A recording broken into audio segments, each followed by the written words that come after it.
Deployed F-35 strike fighter jets to the region. We're augmenting NATO's enhanced air policing mission. And we're working with Estonia and Baltic neighbors on cybersecurity, on energy security, which are also critically important to our shared security. Over the past 30 years, the Baltics have formed a democratic wall that's now standing against the tide of authoritarianism that Moscow is seeking to push further into Europe. Estonia has become one of the most advanced digital societies in the world, with a strong free press, a business culture fueled by innovation, citizens empowered to do everything from voting to getting a passport online. What a comparison to Moscow, which viciously targets journalists and floods the internet and airwaves with disinformation, both around the world and at home. Many people in Russia have no idea what their government is doing right now in Ukraine. They think they're liberating Ukraine, not destroying it. Moscow has banned Facebook and Twitter to make it easier to sell its lies. One of the weak points of autocracies is that they rely on total control of information. So, we'll continue our efforts to counter Russian disinformation and expose the true costs of this war to the Russian people, both the profound costs to Ukraine and the Ukrainian people, and the costs to Russian people themselves, which are mounting every single day. The ruble is cratered. MasterCard, Visa, Apple Pay have shut down. Dozens of leading companies, from Nike to Coca-Cola, FedEx to Spotify, Netflix to Toyota, have exited the country. President Putin is making Russia a pariah, destroying in the space of a week 30 years of international openness and opportunity. The Russian people are already feeling the effects of this in their everyday lives, and that will increase. We hope they can learn the truth about why this is happening. This is not the Russian people's war. It's not a war of liberation or whatever else they've been told. This is President Putin's war to subjugate a sovereign democratic country. And until he ends it, the world will hold him accountable.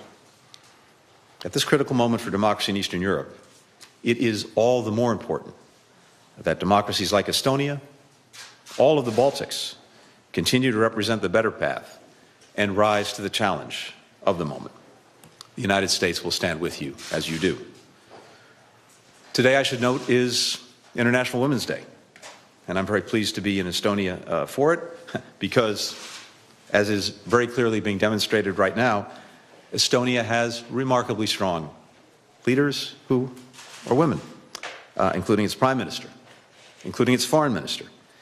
And because of Estonia's commitment to closing the gender pay gap and advancing gender equality among other key metrics, it's leading the world in all of these areas. Today, we also think of the strength of women in Ukraine. Hundreds of thousands of Ukrainian women who've taken their children to safety in other countries, often leaving husbands behind, as well as many women who've joined the fight to protect the homeland themselves. The women of Ukraine embody the fortitude, the resilience, the courage of women everywhere. Thank you. Thank you. We are now at your disposal for questions. We will have 2 questions. Please state to whom the question is addressed to. Please use microphone. The first question by Tarmo Maiberg from Estonian National Broadcaster, please. Hi. First question to Mr. Blinken. Actually, a comment. Russia and the United States should return to the principle of peaceful coexistence like during the Cold War. Just a quote from Russian Foreign Minister. What do you think about that? And the second part is, in 2005, at the UN World Summit was adopted unanimously the responsibility to protect. It is an international norm that seeks to ensure that the international community never again fails to halt the mass atrocity crimes. Is United States with its allies failing to fulfill that promise when we're witnessing mass bombings in Ukraine cities against civilians? So to Prime Minister, what about Estonia's support to embargo on Russia's oil and gas? Thank you. Peaceful coexistence has 2 words. The first is peaceful. And Russia is doing everything in its power to make a mockery of that word through its aggression on Ukraine. So, if Russia wants to engage in peaceful coexistence, which of course, in principle, we welcome, it needs to start by actually making good on the word peaceful and ending the war, the aggression that it is committing in Ukraine. It's pretty straightforward. Second, with regard to the responsibility to protect, we have been working together for many months, and we continue to do that to this very minute, to do just that, to do everything that we can to make sure that Ukrainians have the means to defend themselves against Russia's war of choice on Ukraine, as well as to help those in Ukraine who are suffering with humanitarian assistance, those outside of Ukraine who need support with the support they need.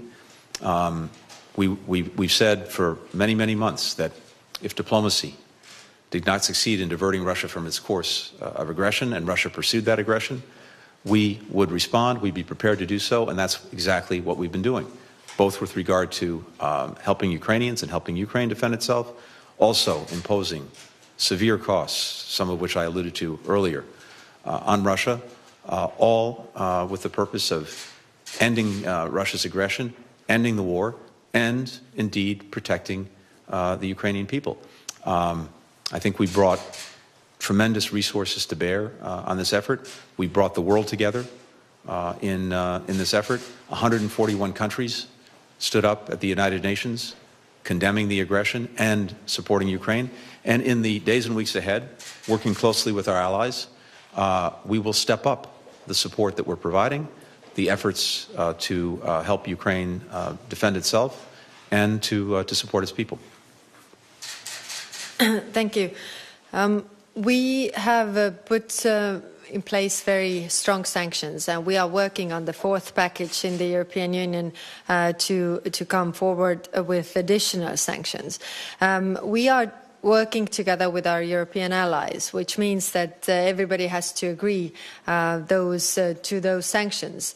And right now we are working on making the SWIFT apply to everything. We also are working on cryptocurrencies. There are several elements as well.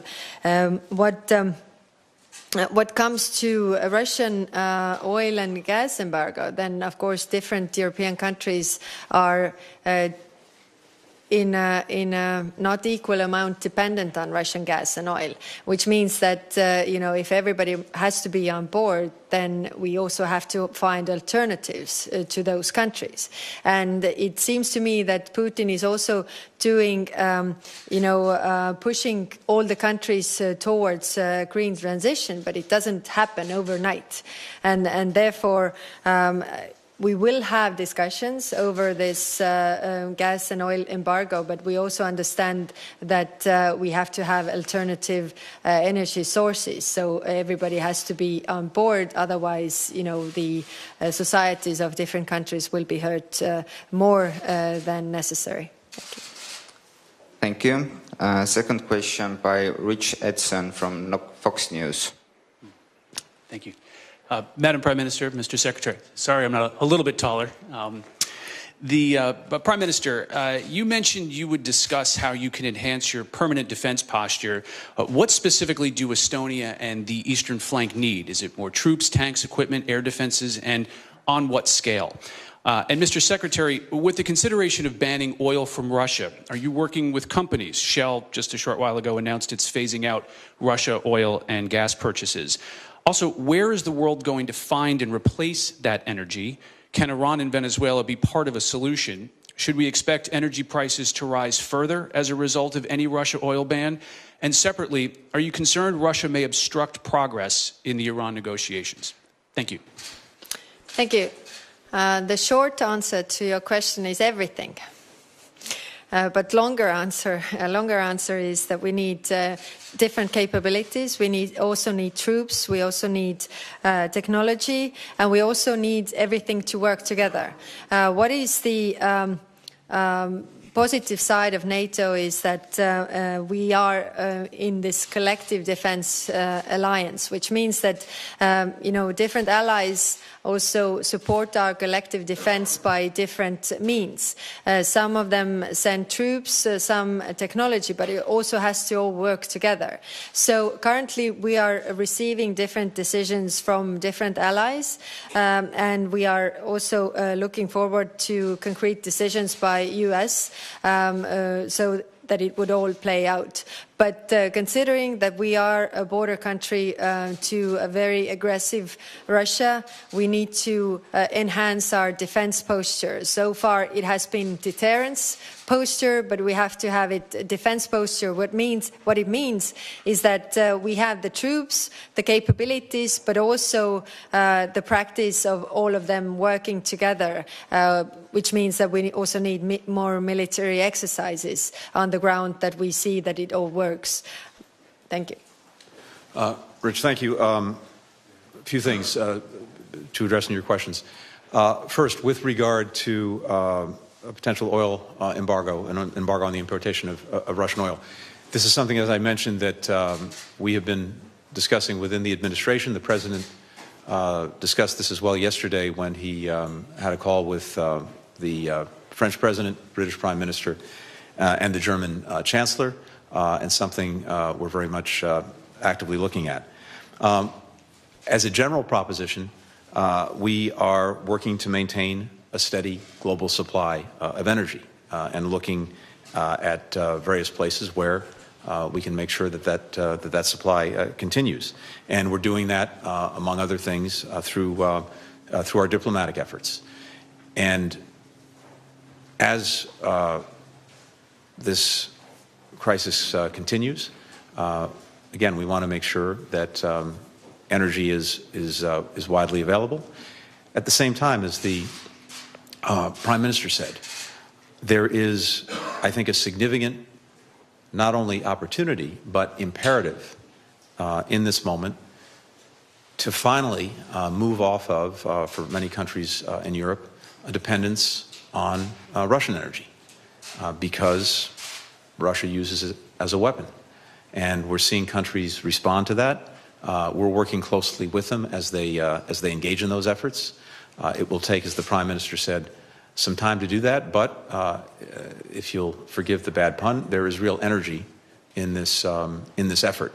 And so all of these things come together, ensuring that there is a steady global supply of energy in the moment, ensuring that we're working together on finding ways to diversify supply, and also doing this in a way that's consistent with the agenda that we share, dealing with climate change. I think this only underscores the imperative of moving ahead as quickly as possible with renewable energy supply and sources. So we're working on bringing all of these things together, and with our diplomacy as well, making sure that energy supplies remain abundant, coming from different places around the world.